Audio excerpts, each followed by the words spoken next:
Malumunuzdur 3 aylar dediğimiz zaman Hicri takviminde değerli olan 4 tane aylar vardır. Muharrem ayları diyoruz, haram ayları.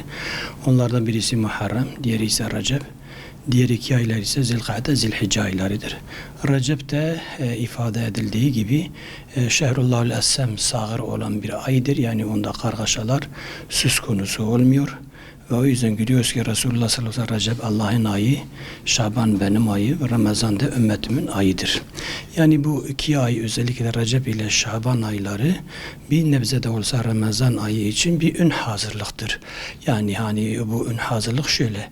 Mesela yıl boyunca yiyip içiyoruz. Dolayısıyla bir nebze de olsa bu aylarda tutulan oruçlar ay boyunca tutmamız gereken farz orucumuza bir ön hazırlık olmuş oluyor.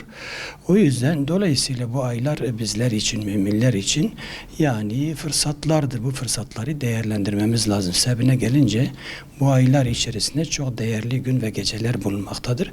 Mesela Recep ayında ise Regaib gecesi bulunmaktadır ki Cuma'yı, Perşembeyi Cuma'ya bağlayan gecedir. Yani önümüzdeki Perşembeyi Cuma'ya bağlayan gece Regaib gecesidir. Ve aynı zamanda Recep ayı içerisinde İsra ve Miraç gecesi bulunmaktadır.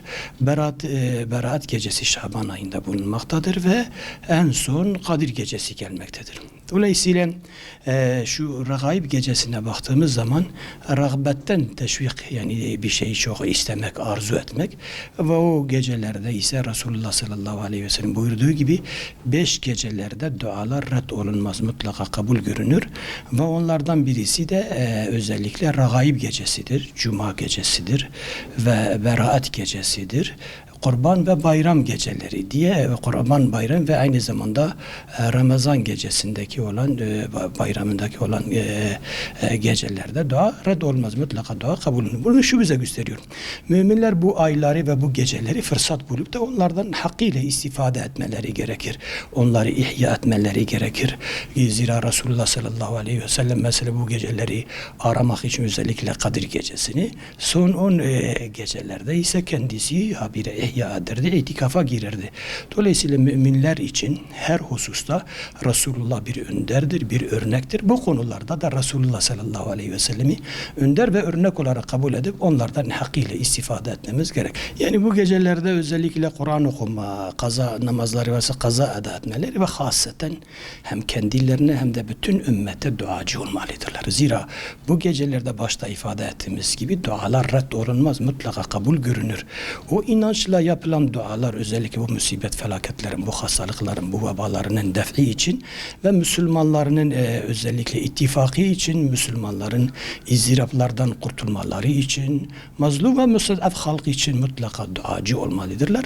Dua, zikir, taat ve Kur'an'la geçirmeli. Gündüzleri ise imkanları varsa özellikle pazartesi, perşembe günlerinde oruç tutmaları, hatta bu ayda Resulullah sallallahu aleyhi ve sellem bazen Abdullah bin Abbas anlatıyor. Diyor ki ile oruç tutardı bazı yıllarda sanki hiç iftar etmeyecek diye bu Recep ayında ve bazı hiç tutmaz sanki diyor ki Resulullah hiç oruç tutmayacak bu aylarda. Yani vasat olmamız lazım. Aşırıya kaçmama ve çok ihmal de etmememiz gerekir.